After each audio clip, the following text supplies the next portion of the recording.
Okay, so welcome again. My name is Maitreyabandhu. And my name is Danayutta. And we've been making this series of very, very short videos about how to work with your mind during this coronavirus outbreak.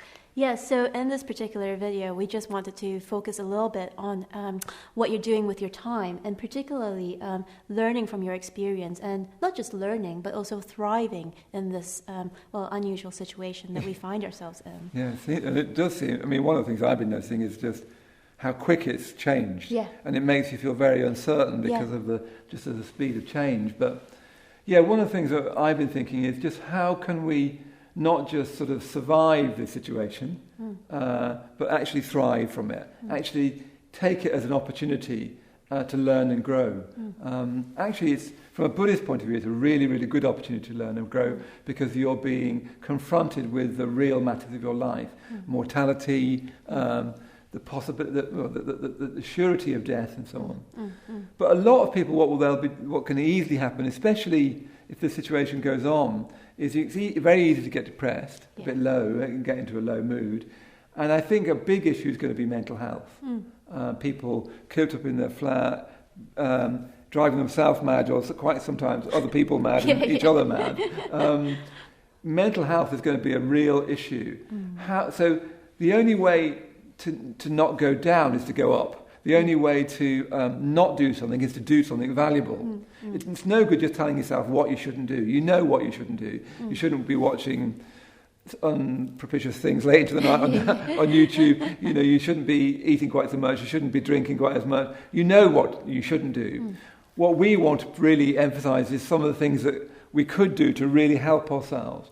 So one of the things I wanted to start with is just the importance of reflection. Use this time to really reflect on, golly, you know, this is so much of what I thought was substantial and real and dependable, including weird things like the future. Have you noticed that the future disappearing makes you feel kind of jittery, as if it really was there? So try to reflect on the great issues of life, mortality, time, how do I live, and so on. How can I bring a more wise perspective to my life is one way of putting it. This is a time to try to cultivate wisdom. Yeah. So one of the things that we can learn in this time is just to notice how we personally respond to this difficult situation. Like, what is it that you turn to? What is it that you sort of... I don't know. I guess in the Buddhist language would be take refuge in. Yeah, like what is your sort of false refuges. So for some of us, it will be we'll want to distract ourselves, and we'll want to watch loads and loads of Netflix. Others will get really, really outraged. How can this be happening? What's the government doing about this?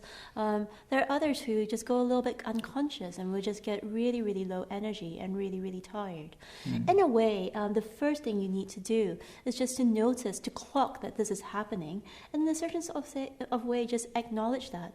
Yes, this is happening to me right now. And then from that state, you can actually sort of draw yourselves out of it. And one of the things that I've been reflecting on, say from the wisdom perspective, a deeper reflection, is about my own mortality. In the way I sort of asked myself the question, what's the worst that could happen? And I thought, maybe I will die. And then my next sort of response was maybe my friends, maybe my teachers like Maitreyabandhu will die. And then I realized that actually that's okay. I mean, obviously it's not.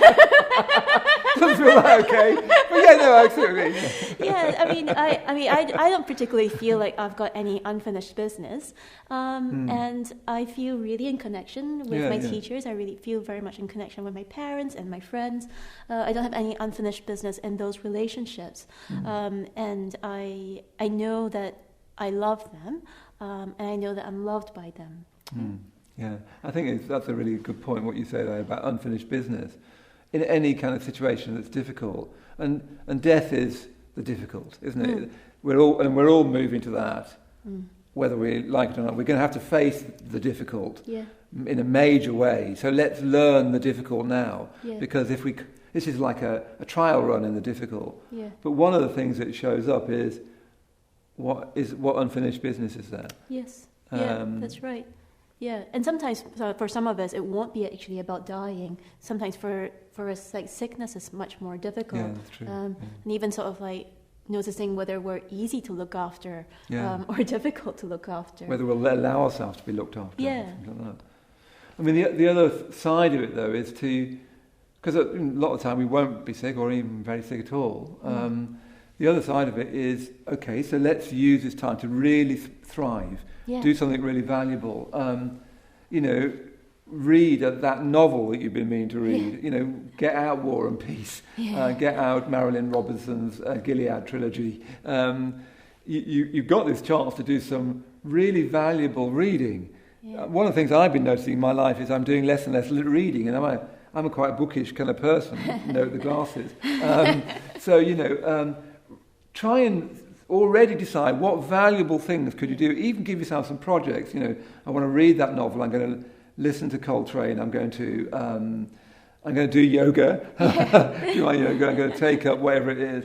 But start to even diarise. Okay, that morning I'm not going to turn my computer on until midday, and I'm going to read. I'm reading this really wonderful novel called The Friend at the moment about a woman who's bequeathed a Great Dane to look after, and I'm just finding a nourishment.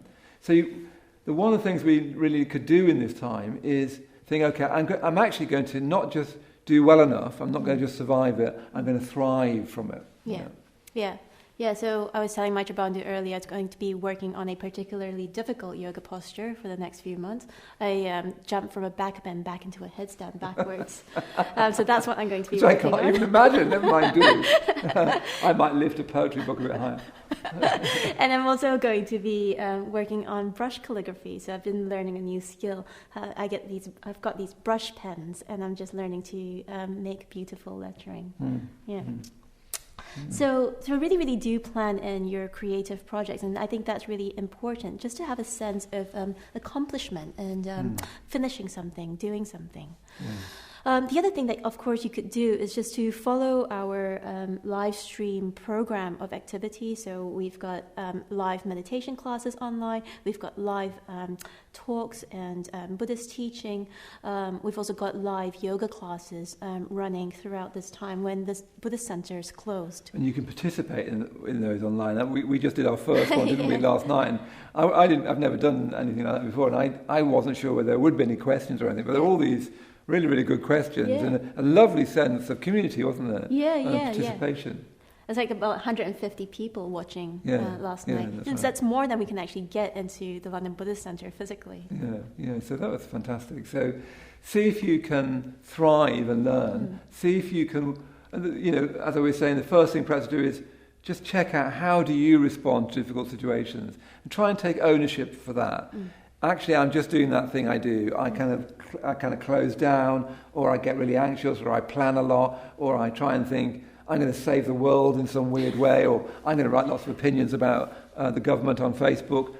Get a sense of what you do. Try and take ownership of that, and then do something more valuable. Do something that will help you thrive. And do come to our streamed classes. I think I particularly emphasise those because you can then feel yourself in that community that you've been in here, perhaps. I know some of you are actually joining the London Buddhist Centre community now, which is fantastic. Because even last night we had people saying, I've always meant to come to the London Buddhist Centre. Here I am now. But do join our stream classes, and then you can take part and keep meditating and keep us going together. Not a me thing, but a we thing, all the way through this very unusual and unsettled time. And the best way to support our work here at the London Buddhist Centre is to make a donation, make a standing order donation, actually. That would be the best thing in these uncertain times. It would really, really help us plan and budget financially. And it's ever more important now that the centre doors are closed.